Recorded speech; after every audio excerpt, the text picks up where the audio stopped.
Ese wigeze wicara uribaza uti ni iki cyihariye navukanye? Ni iyihe mpano mfite? Ese hari ubwo wigeze kureba abandi bakora ibintu bikomeye ni ukuribaza uti kuki njye ntabishobora? Ubushakashatsi buvuga ko abantu barenga 80% bapfa batigeze bamenya impano zabo nyakuri. Tekereza kuri ibyo, abantu 8 mu bantu 10 bava ku isi batigeze bamenya impano Imana yabahaye ngo ibafashe ndetse ifashe n'abandi. Ariko wowe muri iki kiganiro uraza kumenya impamvu abantu benshi bapfana impano zabo, kandi kurusha byose uraza kugisoza wamenya uburyo wamenya n'impano yawe bwite. Kurikira iki kiganiro kugera ku musozo, kuko ibyo uri bwumve bishobora guhindura ubuzima bwawe. Ese koko kuki abantu benshi bapfana impano zabo?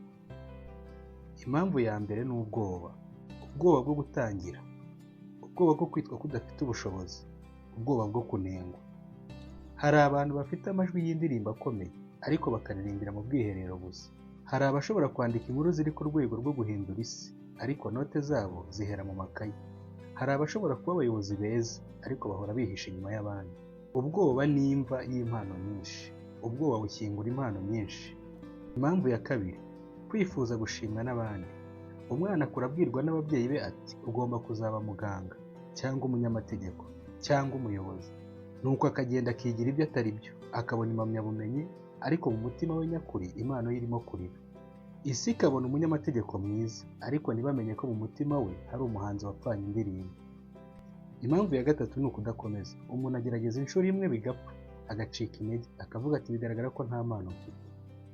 Nyamara ukuri ni uko impano ntivumburwa mu munsi umwe, ivumburwa mu rugendo, mu gutsindwa kenshi no kudacika intege. Impamvu ya kane, kudaha impano igihe cyo gukura. Impano ni nk'imbuto, iyo uyibibye igomba kubona ubutaka bwiza, amazi n'izuba, ariko abantu benshi barifuza gusarura aho batabibye. Barifuza guca inzira ngufi, bakibagirwa ko buri kintu cyose gikomeye gisaba igihe. Reka turebe abantu bamenye impano zabo nyuma yo kugerageza bagatsindwa. Thomas Edison yagerageje inshuro 10,000 kugira ngo acanishe itara rimwe.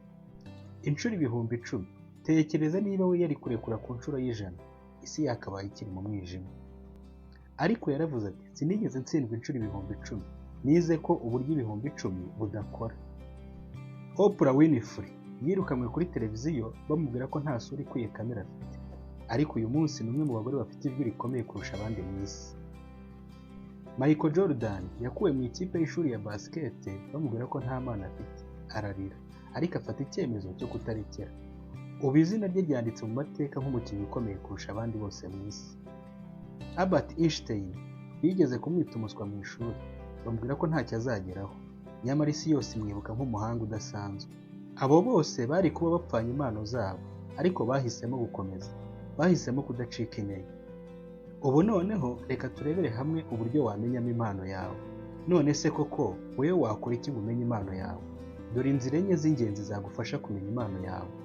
Reba ibyo ukunda gukora nubwo nta gihembo ubihererwa.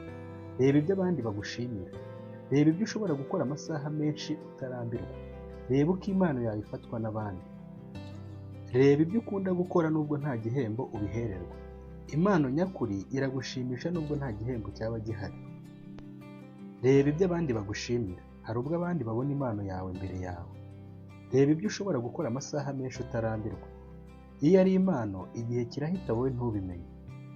Reba uko impano yawe ifasha abandi. Impano nyakuri ni iyawe gusa. Iyo idafasha abandi ntabwo iba intego. Ibikorwa ushobora gukora guhera uyu munsi. Andika ibintu 3 ukunda gukora, bizagufasha kumenya impano yawe nyakuri. Baza abantu 3 bakuzi neza uti ni iki mbasha gukora neza byihariye. Tangira ikintu gito gishingiye kuri byo.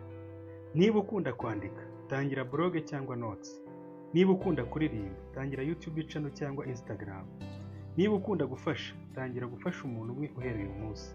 Impano nitangira ari ikintu kinini, itangira ari intambwe ntoya. Ikintu kibabaje cyane ni ugupfa utarigeze ubaho, ariko ntibikakubeho. Uyu munsi ufite amahitamo, kuba mu bantu 80 bazava muri ubu buzima batigeze bamenya impano zabo, cyangwa kuba muri bake bazazimenya bakazibyaza umusaruro, bakaba inkuru itazibagirana mu isi. Impano yawe ni ejo hazaza hawe heza. Isi iragutegereje. Impano yawe si yawe gusa, ni impano y'abandi biciye muri wowe. Ntuzapfe utarabayeho, ntuzapfe utabumbuye impano yawe. Ndagushimiye wowe twabanye muri iki kiganiro. Gira ngo nanagusabe niba utarakora subscribe uyikore, maze dukomeze kwibanira mu biganiro by'ubutaha. murabeho ibihe byiza, Imana ikomeze kubarinda.